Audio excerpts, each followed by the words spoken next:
Неужели наступила долгожданная весна? Не знаю, как у тебя, Тома, но она у меня ассоциируется с некой легкостью, улыбками, солнышком. Тепло снова возвращается к нам после суровой зимы.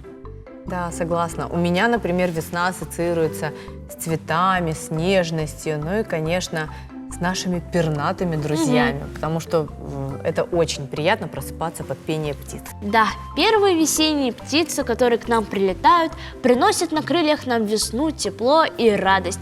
Предлагаю в сегодняшней программе поговорить о весенней природе. Отличная идея! Здравствуйте, в эфире «Классный час», и мы начинаем. Природа – наш общий дом, и необходимо с детства приучать детей к заботе об окружающем нас мире. Вот, например, я помню, как меня в садике учили делать кормушки из бутылок из-под сока. Ну, сегодня ты усовершенствуешь свои навыки, потому что у нас в гостях педагог дополнительного образования Жанна Касаева, завуч Республиканского центра дополнительного образования Алена Персаева, и они нам расскажут, как нужно изготавливать настоящие кормушки. А помогут нашим педагогам в этом замечательные ребята Кира Мостиева и Марк Кастуев. Здравствуйте. Здравствуйте. Здравствуйте. Ну что ж, расскажите, что же нам понадобится, чтобы сделать вот такие вот полезные и красивые кормушки? Для этого нам понадобится пластиковая бутылка 5-литровая. Не обязательно 5-литровая, можно взять и полторашку. Коробка из-под сметаны. Обычная вот железная коробочка из-под консервов. Можно украсить шпагатом из джута. Также нам нужен клей-пистолет, палки, ножницы, канцелярский нож. Ну и все. И можешь приступать к работе. С этим совсем может справиться ребенок в одиночку? Может, да? Может И в каком справиться. возрасте? 7-8 лет ребенок вполне справляется с этим материалом. Хорошо. Жанна, расскажите, вот вы как педагог дополнительного образования, вы наверняка уже такую работу проводили с воспитанниками, да? И скажите, как ребята справляются и насколько им интересно бывает вот этим заниматься? Ну, ребята с удовольствием работают, тем более это бросовый материал, который есть практически в каждом доме. И заодно мы учим детей охранять природу, как ее не засорять, как вот такие пластиковые бутылки применять и помогать птицам. Для того, чтобы выполнить нашу кормушку, мы должны взять бутылку и канцелярский нож. Ну, желательно, чтобы при вырезании помогли родители. В творческом объединении, конечно, помогаю я, педагог. Обязательно нужно сделать такие небольшие окошечки на расстоянии 5-7 метров. Для чего? Для того, чтобы корм в процессе уже потребления птицами, он не высыпался. То есть птица спокойно могла через эти окошечки войти вовнутрь, покушать и спокойно вылететь. Но работа, мне кажется, небезопасная, да? То есть ребенку такое доверять не следует. Поэтому надо Да, привлекать поэтому родителей. нужно обязательно под присмотром взрослых. Это в случае, если мы вырезаем из пластика и пользуемся канцелярским ножом.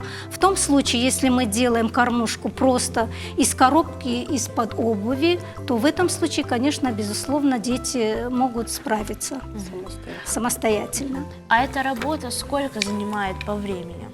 Ну, наши занятия длятся 1,5 часа, то есть два урока, академических и за это время вполне можно выполнить эту работу. Дети делают это с удовольствием, и иногда эту работу забирают с собой и развешивают уже в своих дворах, а иногда мы просто выходим на школьный двор и вывешиваем их вместе с взрослыми, которые нам предоставляют лестницу. И дети регулярно следят, какие же птицы посещают эти кормушки, вообще мы ведем фенологические наблюдения. Да вы что? То есть Да. не только польза, но Да. еще и обучение. Конечно, мы как бы делают в наших творческих объединениях, дети делают первые шаги такие, небольшие научные познания. Замечательно. Это записывается, когда прилетела птица, сколько она там задержалась в кормушке, какие птицы. Ну вот для такой кормушки это будет не стационарная, а висячая кормушка. Это для мелких птиц, для синичек, для других небольших птиц. А вот для крупных птиц, конечно, это уже стационарная кормушка, которая должна Доску. да, прикреплена быть, хорошо прикреплена к поверхности. То есть Прочно, это для да, надежно прочно, фиксироваться. это для более крупных птиц. Ну что ж, давайте тогда начинать, не будем Давайте. терять время. А какую работу доверим нашим ребятам, нашим помощникам? Сейчас я то они у нас вырежу. стоят, скучают. Сейчас я вырежу отверстие для птиц. И потом мы это джутом обмотаем, то есть мы, как бы наша кормушка будет дизайнерская. Так, Марк, смотри внимательно. Что ж, я предлагаю, пока вы делаете кормушку, мы с Томой отлучимся и узнаем, какой корм туда засыпать. Ну что ж, пошли.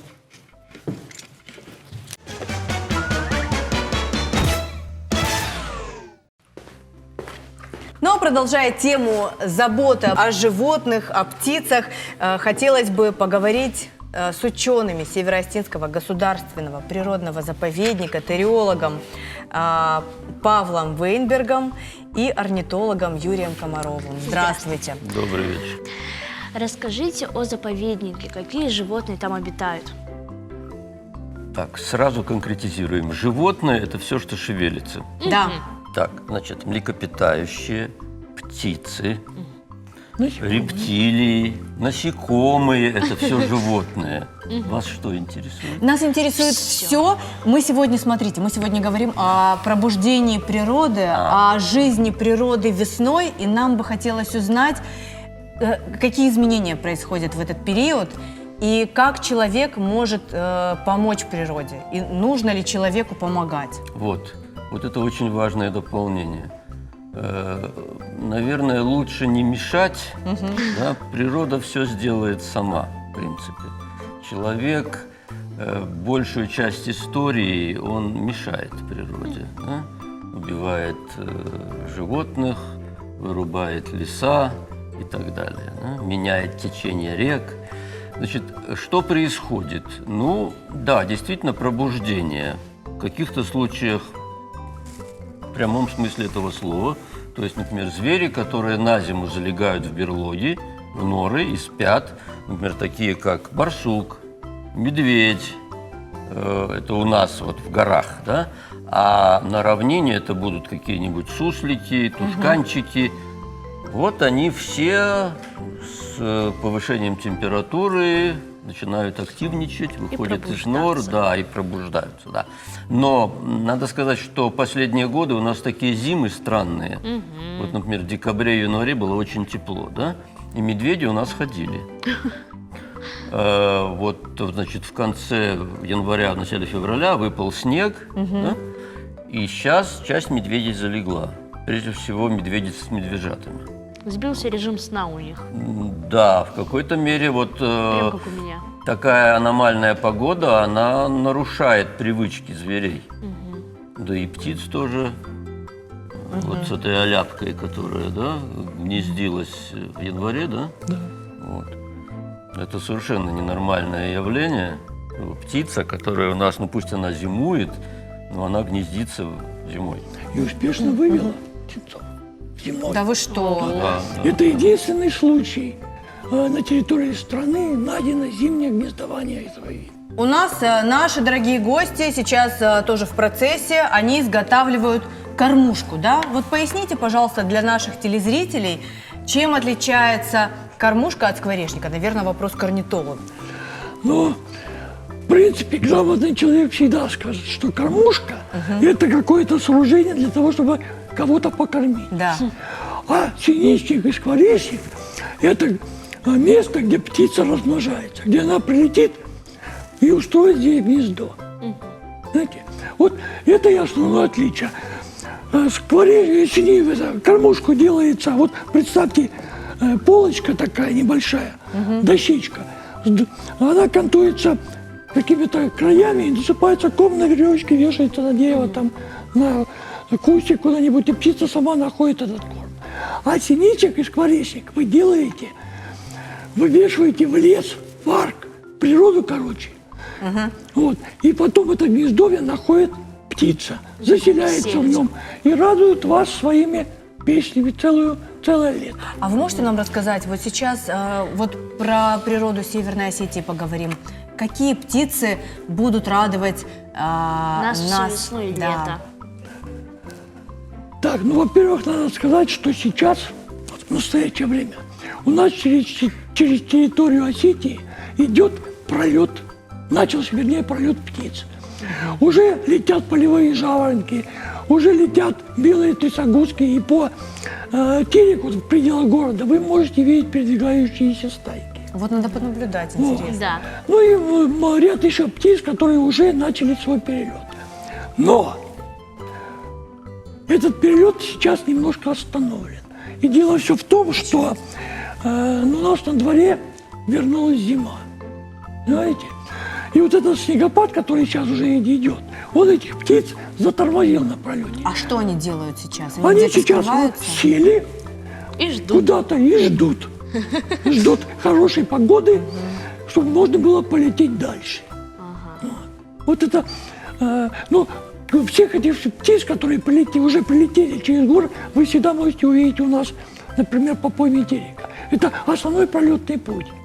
И здесь как раз вот, любой любознательный человек, имеющий бинокль, может увидеть каких-то птиц, которые Жаль, что полетают не из-за хребта, с южной, там, Закавказья.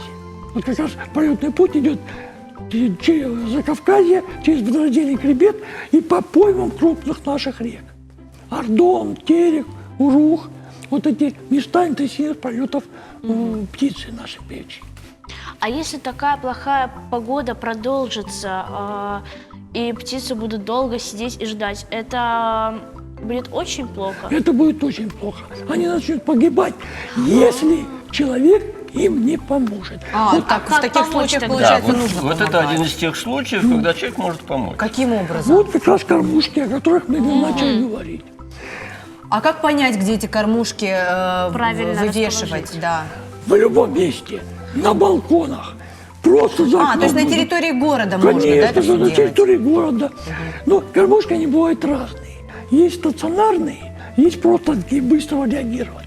Стационарные – это большие кормушки, которые устанавливают в парках, садах, скверах и так дальше. Это столб, на нем платформа, крыша, и туда регулярно что-то насыпается. Она не передвигается, это постоянная кормушка. Есть кормушки передвижные. Вот здесь ребята будут делать их, потом можно будет показать. Из подручного материала их можно сделать. Коробка из-под сока. Меня Коробка учили из-под даже. сока. Порезается несколько дырочек по диаметру птицы. И внутрь насыпаются семечки или проса. Не очищенная только. И птицы туда, в эти дырочки и в эти литки будут сами залезать и брать корм. Любая бутылка пластмассовая из-под молока, то же самое, прорезаются окошечки. Вот, но обязательно так, чтобы окошечки прорезались на расстоянии где-то 6-7 сантиметров от днища. Не около самого днища. Насыпать до корма будет невозможно. Насыпается корм и вывешивается то же самое в скверах, парках, садах, просто на улицах, на деревьях. При желании можно развесить в лесу. Это даже лучше будет, потому что прилетающие лесные птицы, синички, например, они сейчас откачевывают в леса. Корма сейчас там нет. Вот. И вот эта кормушка им очень поможет пережить неблагоприятное время, вот это снегопадное. Потом снег растает, они найдут себе, чем прокормиться. Вот мне еще хотелось бы узнать у вас, вы, имея такой огромный жизненный опыт и профессиональный опыт, расскажите нам, пожалуйста, о том, как вы работаете и взаимодействуете ли вы с младшим поколением, с детьми. Приходилось ли вам с детьми работать, свои знания передавать, что-то им рассказывать? Дети к нам приходят на экскурсии. Ну, в основном этим занимается, конечно, отдел экологического просвещения. Но если требуется наша помощь, то мы тоже подключаемся. Особенно если речь идет о каких-то наглядных материалах, печатных, допустим, что-то вот такое, интернет-материалах. Тогда мы помогаем, пишем, предоставляем фотографии. Это наиболее действенный вид пропаганды идей охраны природы. Потому что взрослым людям Наверное, что-то говорить единственный. уже поздно, да? Прививать Говорить надо надо детям, да. Они вырастут, они потом уже будут Но вы говорить говорите своим. прививать. Каким образом? То есть как можно воздействовать на ребенка и что ему можно сказать такого убедительного, чтобы он понял, что Я думаю, что природа не сказать, важна? а скорее показать. Наглядно примером. Да. И вот в этом плане, например, станции юнатов, да, какие-то практические уроки, связанные с природой, хотя бы вот изготовление этих самых синичников и кормушек. То есть все, что ребенок не просто слушает, а в чем он участвует, естественно, вот это самый лучший путь воздействовать на ребенка и вот эти идеи необходимости охраны природы вложить в него. Как детям взаимодействовать с природой Северной Осетии? Ну, взаимодействовать, это, наверное, будет сильно сказано. Во-первых, не надо мусорить. К сожалению, Вот. Да, основное правило – не навреди. да. Библейский завет. Вот мусор у нас это просто бич всего. Не только у нас, это почти везде. Вот, вы знаете, бывает так, что в лес идешь, маршрут, куда-то довольно глубоко заходишь и далеко, и тут лежат 6 бутылок из-под водки стеклянных, да? То есть это люди шли за черемшой, взяли с собой вот это, потом оставили, выпили и оставили. Или, допустим, выехали на пикник. Все, что есть, Оставили. но если ты приехал на машине, ты же привез это все с собой. Ну, Пусть дома уложи в пакет, вывези и выброси в мусорник. Да. Да? Так что, дети, если ваши родители ведут себя неправильно, делайте им замечания. Спасибо вам большое. Я немножко дополню. У нас в заповеднике на одном из аншлагов написано, сколько разлагается тот или иной предмет, оставленный в природе. Кстати, да. Я сейчас не помню этих цифр, только одно. Стекло разлагается 1000 лет. Вот представьте. Ну, пластик тоже. А этого, Батарейки тоже. да, Да, а это этого Как стекла отравляют природу. у нас в природе валяется сейчас немереное количество. Да. И вот чтобы этого не было, нужно с молоду знать, бросать, оставлять на природе ничего нельзя. Природа хоть и матушка наша, и будет это утилизировать, но это слишком долго.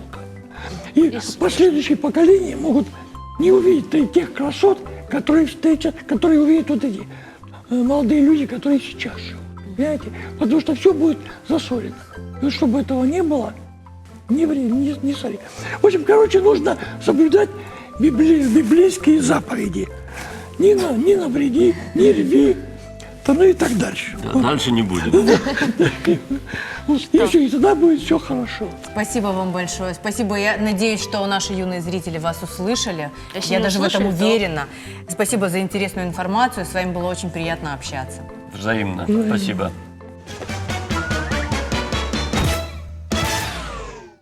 Ну что ж, И что у вас получилось? А получилось, по-моему, очень красиво. Ну да, можем уже засыпать тоже. Так, кормушки готовы, да? Можно приглашать птиц к столу. Алена, расскажите, пожалуйста, подробнее о Центре дополнительного образования. Чем вы там занимаетесь, помимо изготовления кормушек? В нашем центре дополнительного образования, помимо, естественно, научной направленности, у нас есть техническая направленность, есть эстетическая направленность. Основная масса у нас пока в технической направленности, но третья часть наших обучающихся, они, конечно же, в естественно-научной. Учебный год у нас начинается именно вот с акции. Вот после каникул, после выходных, праздничных выходных, когда мы выходим, вот наша первая акция «Покормите птиц зимой». Все обучающиеся не только естественно-научной направленности, но и технической, и художественной направленности, они готовят кормушки. Вот одна как раз кормушка, которую мы вот в этом году изготавливали на этот конкурс. То есть дети подходят к этой акции очень творчески. Они не просто изготавливают кормушки, но бывают, конечно, из подручных материалов, но хотят как-то привлечь, Чтобы была да, необычная. да, чтобы была работа, она необычная. Далее, когда уже в марте наступает уже весна, уже потеплело, уже перелетные птицы к нам возвращаются, у нас идет другая акция. Тогда мы изготавливаем уже синичники, скворечники и развешиваем вот эти домики. То есть у вас такая вот подробная, Да, интересная в работа течение проводится. учебного года у нас в плане 14 акций. И вот они так поэтапно проходят. В январе у нас «Покормите птиц зимой». Дальше в марте у нас вот эти скворечники, синичники идут. В апреле мы высаживаем деревья. Акция называется «Природа. Нежное творение. Детскими руками взрастим». Ну и так они у нас в течение года, каждый месяц какая-то акция. Но вы не Так у вас скучаете, график у вас насыщенно, как плотный. всё. Не только акции, но также проводим республиканские конкурсы, где участвуют и районы, с районов дети к нам приезжают, со школ участвуют. Ну, в общем, насыщенная работа. Давайте еще раз обратим внимание на ваше творение. Очень красивая кормушка. Ребят, хочется и вас поблагодарить за труд. Спасибо вам большое. Что помогли. Наших замечательных гостей-педагогов. Спасибо за чудесную идею, за очень интересный мастер-класс, очень Надеюсь, полезный для зрители, да, заметят и тоже сделают такую Что-то кормушку. подобное, да. Программы по переработке отходов набирают обороты. Использование экологически чистых материалов в быту становится все более популярным. О способах поддержания чистоты нашей планеты смотрите сюжет.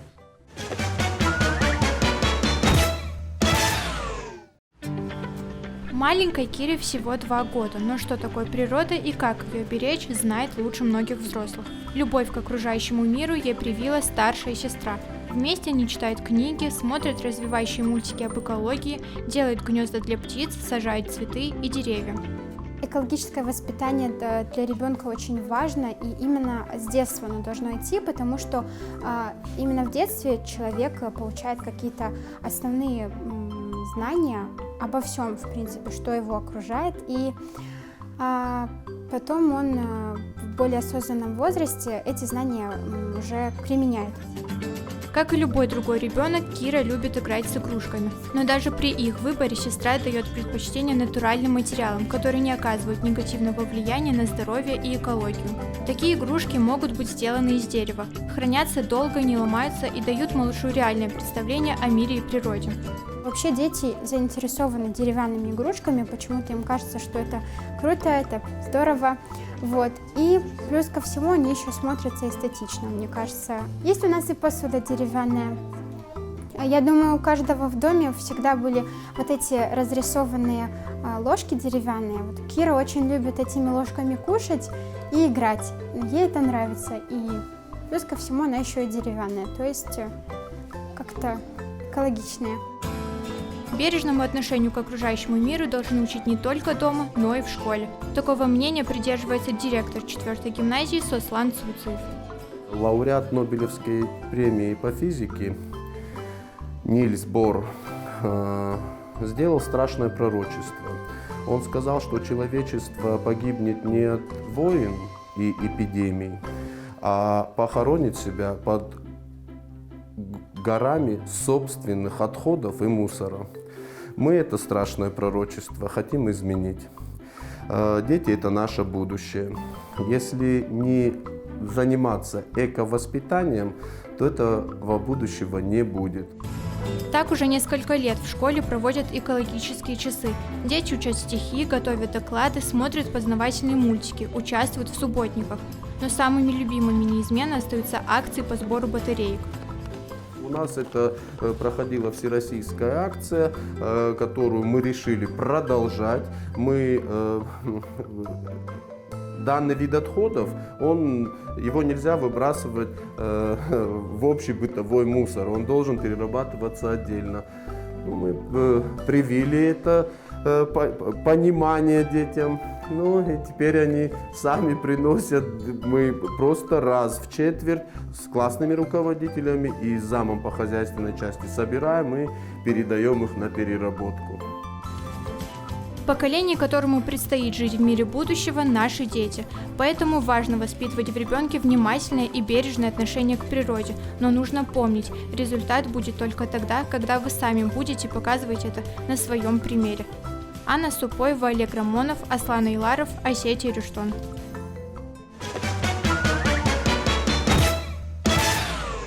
В настоящее время экологических проблем очень много, но если каждый из нас начнет вносить свой вклад, это значительно скажется на здоровье нашей планеты. Но мне кажется, у современных детей гораздо больше возможностей следить за порядком, и под рукой есть необходимые ресурсы, в отличие от нашего поколения наших мам и бабушек. И мне кажется, вот это подтвердят активисты российского движения школьников Батрас Акоев, Регина Гамаонова, Артур Фарниев, Алла Цалагова и Алина Маурауова. Ребята, здравствуйте. Здравствуйте. Вот вы активно участвуете в жизни республики и также активно заботитесь о чистоте и здоровье окружающей среды. И расскажите, какие акции направлены на заботу о природе были проведены в российском движении школьников? Да, сегодня в российском движении школьников есть экологическое направление, которое, собственно, и занимается теми акциями, которые направлены на защиту нашей окружающей среды. Мы провели такие акции, как совместно с Министерством природы, экологии нашей республики, как «Вода России», «Чистые истоки», «Свято место пусто не бывает». Мы, значит, очищаем берега наших рек, убираем мусор, значит, наших традиционных каких-то исторических мест, потому что есть такие места в Осетии, которые очень сильно загрязнены. Помимо вот, что касается мусора, уборки мусора с нашей территории, мы, значит, высаживаем деревья, потому что сегодня деревья вот позволяют нам дышать, можно сказать, свежим воздухом. Проводим акцию по сбору батареек, мы собираем 1000 батареек, сдаем их в специализированные для этого места. И совместно с другими организациями занимаемся сбором макулатуры. Вот в последний раз, когда мы это делали, мы собрали 1 тонну макулатуры.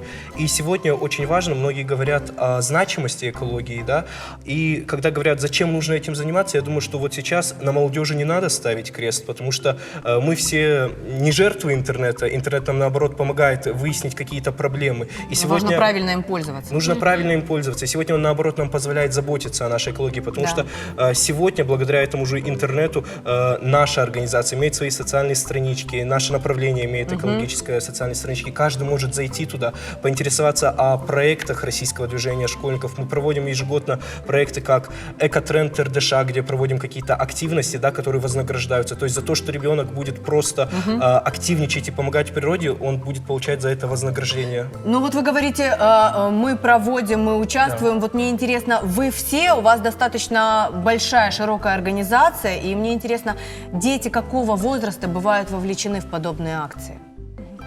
Ну, вообще, стать членом, так сказать, нашей организации можно с 8 лет. И это значит, что абсолютно в каждой акции, проводимой нами, за исключением некоторых, да, можно принять участие ребятам с 8 лет и выше. Но на школьниках мы не останавливаемся. В нашей организации также, в деятельности нашей организации есть и студенты, вовлечены студенты. И абсолютно, так сказать, каждый, и не важен возраст вообще, может принять участие. Также ребята со школ приходят с кураторами своих школьных первичных отделений, да, они тоже принимают активное участие в экологических акциях. То есть абсолютно разницы нет, с 8 лет можно смело принимать участие. А насколько охотно они соглашались, например, убирать территорию? мне кажется, каждый школьник, который поучаствует в нашей акции, после мероприятия будет чувствовать некую гордость, потому что он будет как-то привлечен к этому, то есть за кем-то мусор уберет, но после мероприятия у него даже рука не поднимется выкинуть мусор, потому что он будет знать, с каким трудом это все будет доставаться, чистота. Ну а вот, может, немножечко следующий вопрос покажется циничным, но тем не менее интересно его задать. Вот существует ли какое-то определенное вознаграждение за проделанную работу, за труд, или вся ваша работа базируется на голом энтузиазме? Как это происходит?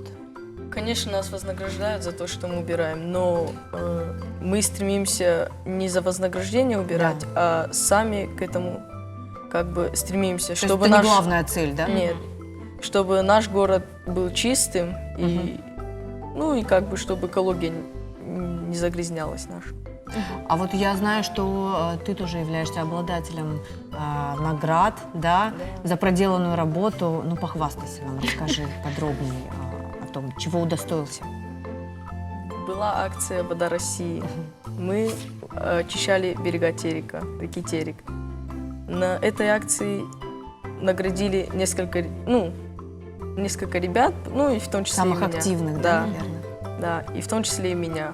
Там давали грамоту за Проделанную работу. Да, за проделанную работу. Также давали подарки, там, портфель, куртку.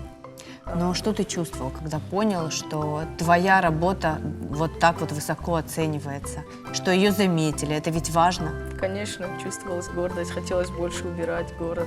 Конечно, каждый из наших активистов, да, когда вот только возникает инициатива, или мы вот уже знаем, что вот в преддверии такая акция, у них начинает, это все идет от сердца, то есть они понимают, какую пользу они принесут, да, своей работой. Они потратят определенное время, конечно, силы свои, но усталость вообще не чувствуется, потому что когда мы оглядываемся после акции, бывает просто очень приятно на душе и очень приятно это все так видеть чистым, да.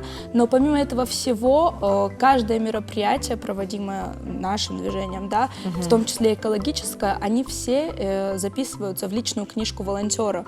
А это огромная мотивация есть для такое поступления вот как портфолио, в университет. да, личное конечно, дело? Конечно, это огромная мотивация для поступления в университет, это определенный балл. И, так сказать, приятное с полезным. Очень приятно после таких акций, но это еще и полезно. Вот, в качестве записи часов в личную книжку волонтера. Ну вот, Алина, расскажи, например, ты о своих впечатлениях от участия в подобных акциях. Ну, после каждой проведенной акции меня, думаю, как и всех активистов, участников данной акции, переполняет огромное количество эмоций, чувств. Это и чувство гордости, и, знаете, чувство какой-то удовлетворенности. Я считаю, что нынешняя молодежь должна считать своим долгом защищать и беречь окружающую среду. Замечательно. Но я считаю, что занятие любого рода, оно чему-то учит, и человек приобретает какой-то опыт. Вот какой опыт вынесли вы, будучи участниками российского движения школьников? Чему это научило вас? С каким багажом дальше по жизни пойдете? Ну вот, например, если мы берем конкретно экологическое направление, да, то я могу привести в пример, например, элементарно то, что ребята научились технике изготовления скворечников, правильных скворечников, в которые будут залетать птички, да. И также могу привести в пример акцию «Посади дерево». Во время этой акции некоторые ребята первый раз в своей жизни посадили дерево. То есть, ну, это так важно, потому что сам этот процесс, да, с чего надо начинать, сколько сантиметров надо выкопать, через какой промежуток времени надо залить, чтобы росток прижился, как понять, прижился ли он Казалось или бы, нет. просто, на самом деле столько Казалось бы, это такой легкий, Да. простой процесс, на самом деле нет, вот элементарно. Мой первый раз был вот на акции «Посади дерево», и там все детально важно, чтобы дерево ровно стояло, сколько сантиметров, вот это все. И это огромный опыт, но зато теперь я могу смело сказать, что я умею сажать деревья, я посадила Вот вы свое что дерево. умеете? То есть Я это умею сажать огромный деревья. опыт, и на самом деле, если так сейчас вспоминать акции, то можно привести кучу еще примеров того, что ребята извлекают из этого. Они извлекают опыт в первую очередь. Замечательно. Вот мы сегодня говорим о весенней природе, и каждый видит красоту по-своему. Вот как видите весну вы? С чем она у вас ассоциируется? Весной у нас большинство акций, то есть акций больше, чем в любой другой момент, потому что после зимы много слякоти, много мусора, и ребятам, конечно же, хочется, чтобы к новой погоде было все красиво, чтобы в республике все процветало. У меня весна ассоциируется с окончанием учебного года, это значит больше свободного Ну, времени конечно. на общественно полезную деятельность, на участие в этих акциях. Ребят, спасибо вам большое за интересную беседу, за то, что пришли к нам в гости и рассказали во всех подробностях о проделанной работе. Мы вам желаем больших успехов в любом начинании. Спасибо. И с наступлением весны вас.